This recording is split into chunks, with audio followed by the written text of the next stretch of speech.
Noon po akala ko yung mga nababasa ko at napapanood na post sa Twitter, kalukuhan lang. Subalit noong naranasan ko na, noon ko nakita na totoo pala ang lahat. Ako nga po pala si Joseph, isang OFW, nagtatrabaho ngayon dito sa Algiers, Algeria. Umuwi ako Tito Makoy para magbakasyon ng isang buwan dyan sa Pilipinas. Nakagawian ko na kasing tumitigil muna sa Manila bago dumiretso sa probinsya namin. Minsan 2 gabi 1 araw ang pagtigil ko sa Manila. Depende yan sa kung anong gagawin kong activities habang nandyan sa Manila. Pero ang kadalasan 2 gabi at 1 araw. Kasi dumarating ako dyan sa Manila gabi, titigil magdamag, magpapahinga, tapos lalakad maghapon. At sa sunod na gabi, saka ako uuwi papunta ng probinsya.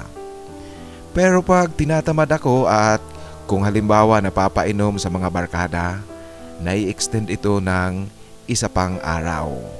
Nagiging sa 3 gabi na ang pag-uwi ko sa probinsya namin. Noong huli kong bakasyon, lumapag ang eroplano sa Manila 10:00 ng gabi. Diretso kaagad ako sa hotel kung saan ako nag-book ng room. Kinabukasan pumunta ako sa mga kaibigan ko na nasa Manila. Gaya ng inaasahan siyempre, kumustahan, kwentuhan, pikunan at siyempre inuman. Tito Makoy, palaging weekend ang dating ko sa Manila para naman siguradong nasa bahay ang mga kaibigan kong pupuntahan. Sa pagbabakasyon kong ito, napasarap na naman ang pagkikita-kita naming mga magkakaibigan. Tito Makoy, dahil sa may Commonwealth Avenue ang bahay ng kaibigan ko na pinuntahan ko, ako naman nasa Pasay ang hotel na tinutuluyan. Nung araw na iyon kinakailangan kong magtira ng tama. Ang ibig ko pong sabihin yung lasing ako pero makakauwi pa. Kaya sa aming pag-iinuman hindi ako nakipagsabayan sa aking tropa.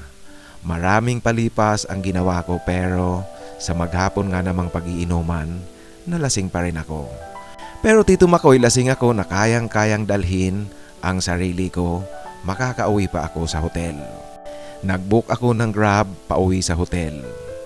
Noong naiinip na ako ng kaunti, tinawagan ko na ang number ng driver na nasa application. At noon ngang nalaman namin na malapit na ang sasakyan, inihatid na ako ng tropa sa may highway doon sa lugar kung saan inilagay kong pick-up point sa application. Pagsakay ko ng Grab, nakatingin sa akin ang driver, nakangiti.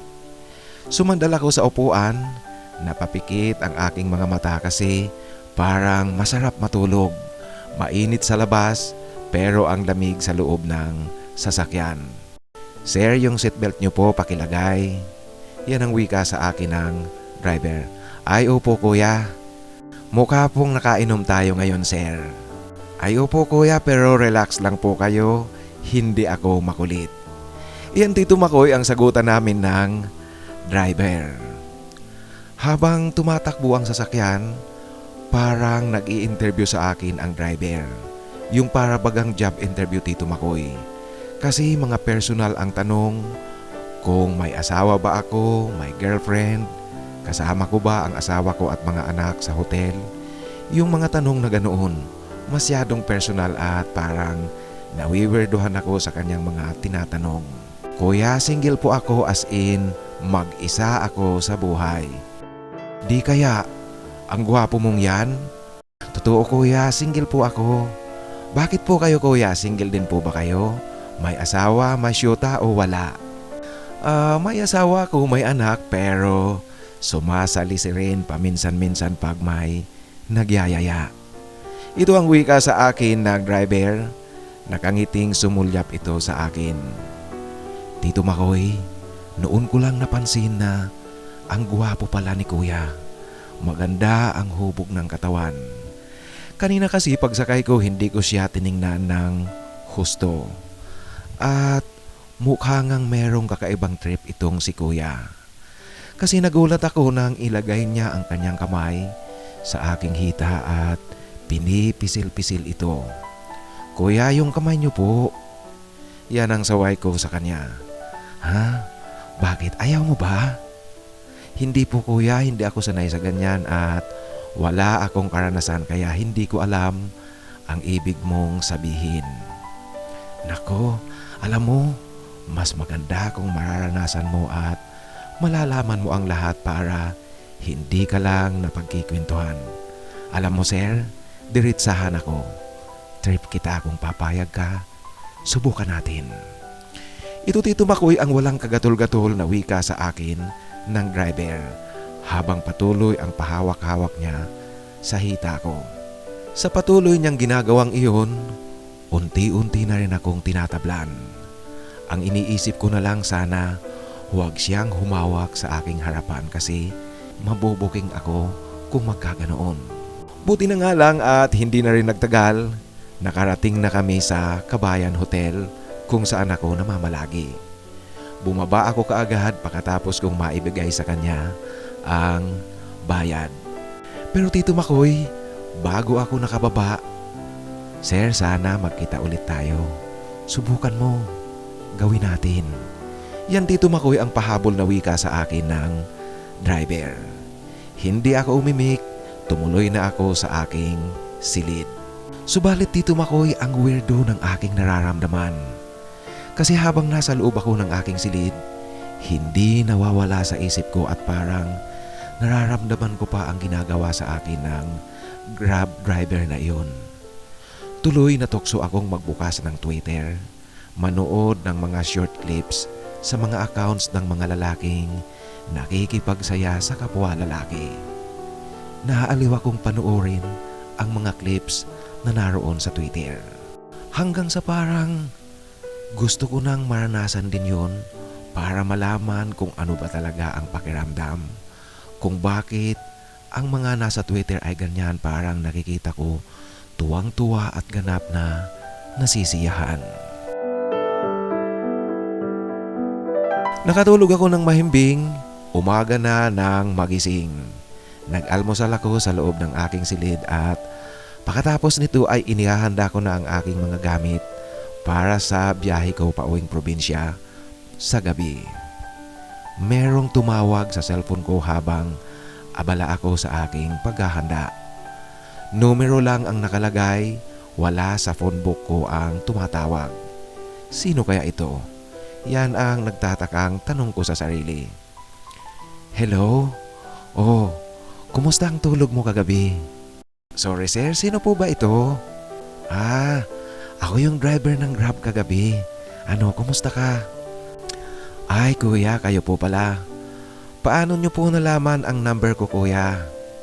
Siyempre naman, tumawag ka sa akin kahapon noong nag-follow up ka kung nasaan ako kaya nandito ka sa call records ng aking cellphone. Pasensya ka na, hindi ka talaga nawala sa isip ko. Ano, naisip mo na ba? Sige na, gawin natin. Subukan mo at sinisiguro ko sa'yo, magugustuhan mo yan. Kuya, kinakabahan ako eh. Tito Makoy, hindi ko alam kung bakit iyan ang naging sagot ko sa palitan namin ng pangungusap ng driver ng Grab. Huwag kang kabahan. Sabi ko naman sa'yo, walang masama, walang makakaalam. Tayong dalawa lang, sikreto ito. Pagkatapos natin kung hindi mo na ako pansinin at di na tayo muling mag-usap at magkita, walang problema yan. Pero ang sinasabi ko lang sa'yo, subukan mo lang. Walang mawawala at hindi mababawasan ang pagkalalaki mo. Madadagdagan ka pa ng kaalaman. Ay kuya, pauwi na kasi ako sa probinsya. Anong oras ba biyahe mo? Sumagot ka lang ng oo at pupuntahan kita ngayon din. Kuya, alas 7 po mamayang gabi. Ayun naman pala, mahaba pa ang oras. Alam mo, maboboring ka ng husto dyan kaya sige na. Punta ako dyan sa'yo mamayang alas 3 ng hapon. Pagkatapos natin, ihatid na kita sa terminal ng bus para diretso ka nang umuwi. Sige na, ako ang bahala sa iyo. Sinasabi ko, magugustuhan mo talaga. Yan Tito Makoy ang mga pangungumbinsi sa akin ng Grab driver. Dala yata ng pagiging curious ko sa aking mga nakikita sa Twitter. Tila wala ako sa katinoan noong sumagot ako ng oo. Pumayag ako sa gustong mangyari ng Grab driver. Alas 3 nga ng hapon dumating siya sa harapan ng hotel. Sinundo ko siya sa may lobby. At pagpasok namin sa aking silid, kitang-kita niyang kinakabahan talaga ako. Kasi Tito Makoy, wala akong experience sa ganito. Kung bakit pa kasi pumayag ako sa kalokohang ito ng Grab driver. Umupo ako sa may parang mesa, uminom ng tubig para maalis ang malakas na kalabog sa aking dibdib. Nag-uusap-usap muna kami ng driver kung ano-ano na lang ang napagkikwentuhan. Ang Grab driver magaling magpakalma kaya naging komportable ako makalipas ng ilang sandaling pagkikwentuhan namin. Conrad pala Tito Makoy ang kanyang pangalan. Nagsindi kami ng sigarilyo pareho para lalo akong ma-relax. Nangangalahati pa lang kami ng UC, tumabi na sa akin si Conrad. Umakbay siya at napahinga ako ng malalim sa kakaibang nararamdaman ko. O anong pakiramdam mo? Ayos ba? Yan ang tanong niya sa akin. Napatango na lang ako Tito Makoy sa kanyang tanong. At sa aking ginawang pagtango bilang sagot sa kanyang katanungan, Tito Makoy, nanlaki ang mga mata ko. First class na turon ng Saba ang nakikita ko. Nawalang bigla ang kaba sa aking nararamdaman. Sanay na sanay si Conrad sa gawaing ito at aaminin ko talagang nagustuhan ko ang lasa ng turon. Di na ako nagsalita Tito Makoy. Tuluyan na akong naanod sa kasiyahan ng aming ginagawa. Hindi ko talaga maintindihan at hindi ko akalaing ganoon pala ang pakiramdam. Sabi ko na sa'yo, o tingnan mo rin ang sarili mo ngayon. Meron bang nawala? Yan Tito Makoy ang aming palitan ng kaunting pag-uusap habang nagpapahinga kami.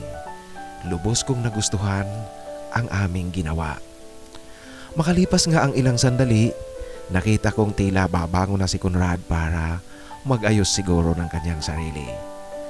Pero pinigilan ko siya. Ako na ang nag-initiate. Tawang-tawa si Conrad noong matapos kami sa aming pangalawang round. Sabi ko na sa'yo, hahanapin mo na ito. Hahanap-hanapin mo na. Sigurado ako dyan. Yan ang wika sa akin ni Conrad. Nagutom ako Tito Makoy sa aming dalawang rounds na ginawa. Kaya umorder ako ng merienda. Nagmerienda kami sa loob ng aking silid. Pagkatapos nito ay naligo na kami pareho. Nag-ayos kami ng aming mga sarili kasi kinakailangan ko nang pumunta sa terminal para sa biyahe ko papauwi sa probinsya. Gaya ng kanyang pangako sa akin, inihatid ako ni Conrad sa terminal. Kinailangan ko lang talagang maghintay ng ilang sandali kasi malayo ang lugar na pinag-arahihan niya ng kanyang sasakyan. Maluwalhati ako Tito Makoy at ligtas na nakauwi sa aming bahay.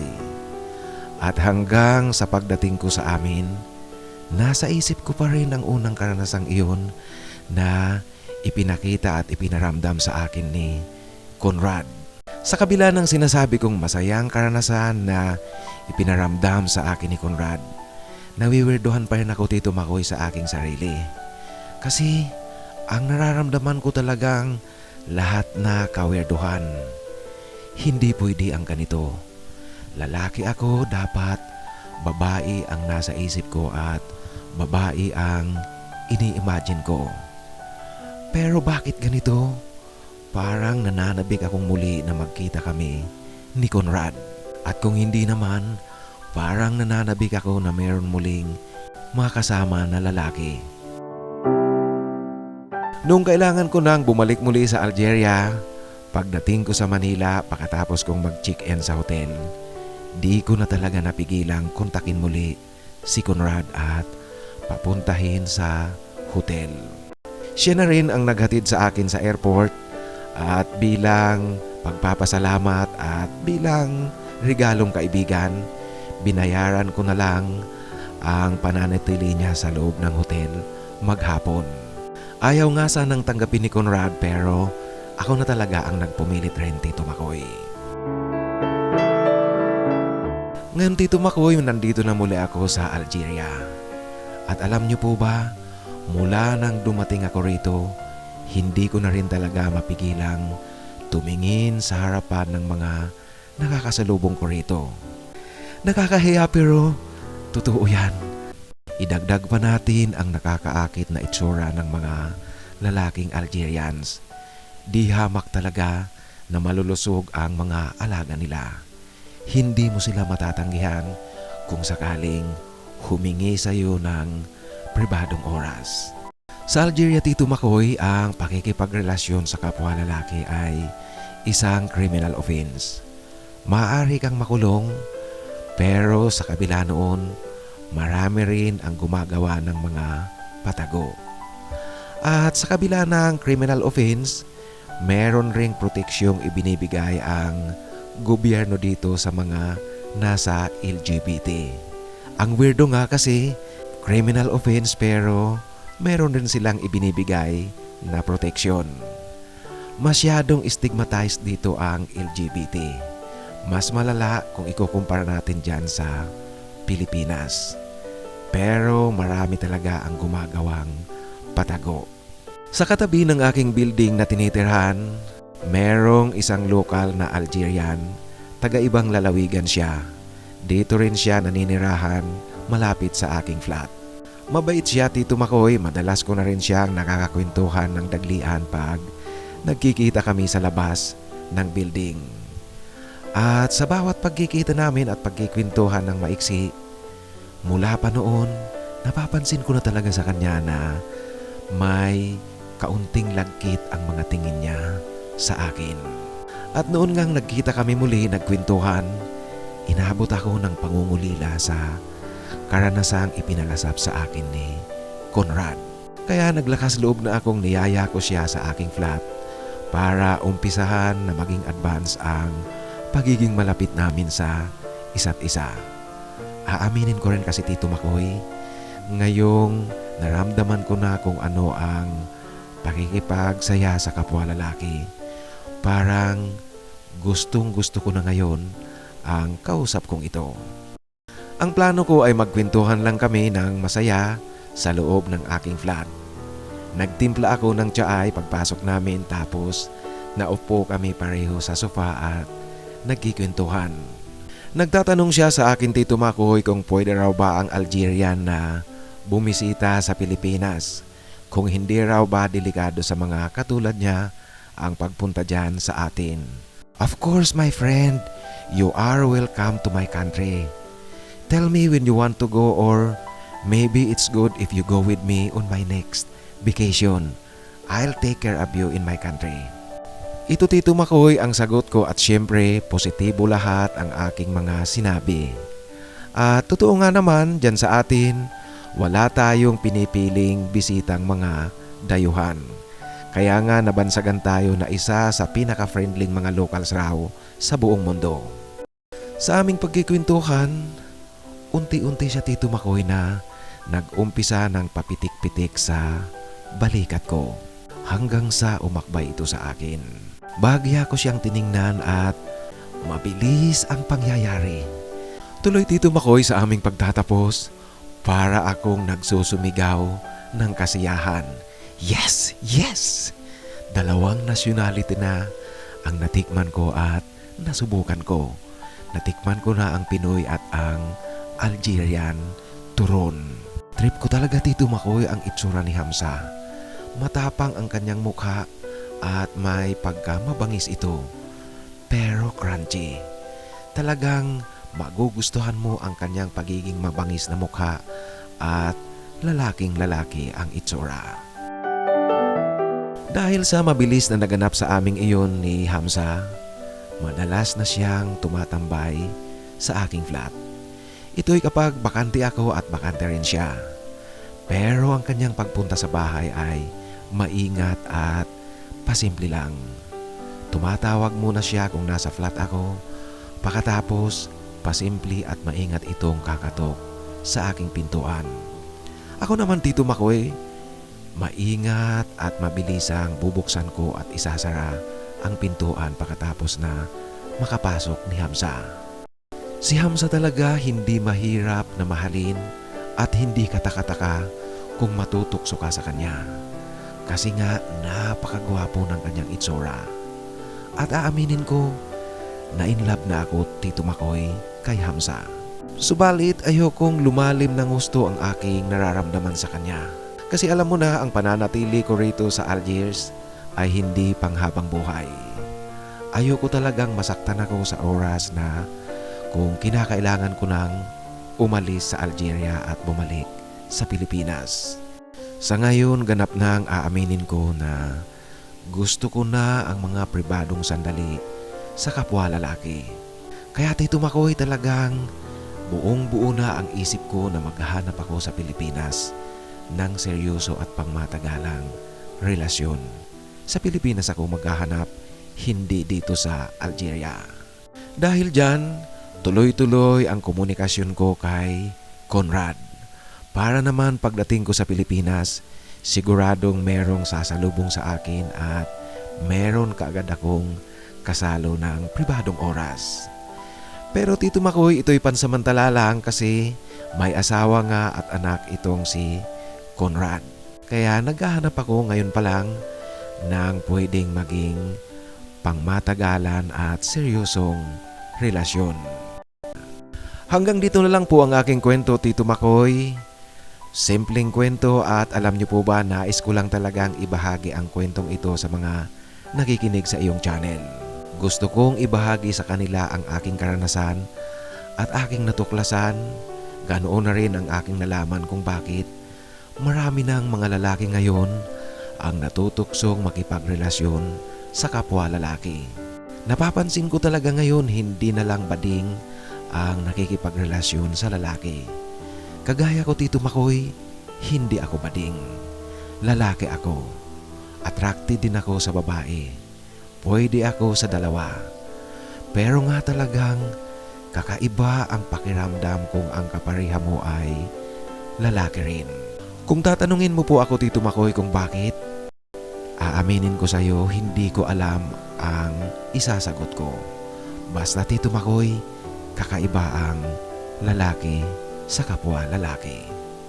Lubos na gumagalang, Joseph. Maraming salamat Joseph sa pagbabahagi mo ng iyong kwento.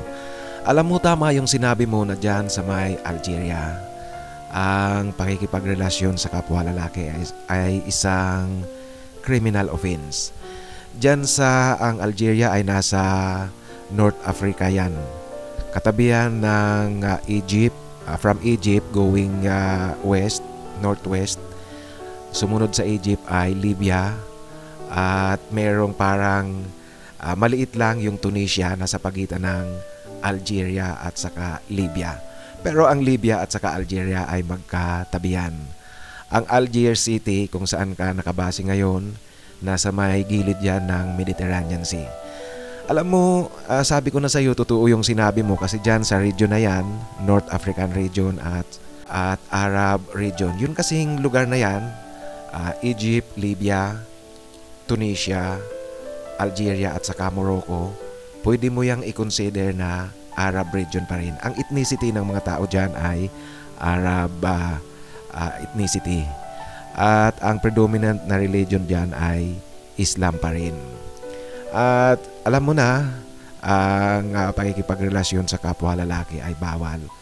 Pero marahil totoo yung sinabi mong maraming mga nakikipagrelasyon pa rin pero patago. Kasi alam mo, nakarating na ako dyan sa Egypt sa market research na aking ginawa. Parang nakakalata ko talaga sa hotel na aking tinutuluyan. Meron akong mga nakikitang pareho lalaki, pumapasok, ilang oras lang tapos lumalabas. Pareho naman sila lalaki pero parang ang sweet ng kanilang paglalakad. Yung mga body language baga, makikita mo na iba, hindi lang basta magkaibigan. Kaya ingat ka dyan, Ingat para hindi ka makulong. Yan lang ang kinakatakot ko dyan sa ginagawa mo, sa pakikipagkita mo sa iyong kaibigang Algerian. Sa muli, maraming salamat. Mga kaibigan, kung meron po kayong kwentong nais na ibahagi, ipadala lang sa aking email, titomarcos@yahoo.com at titomarcos@gmail.com. Maraming salamat po.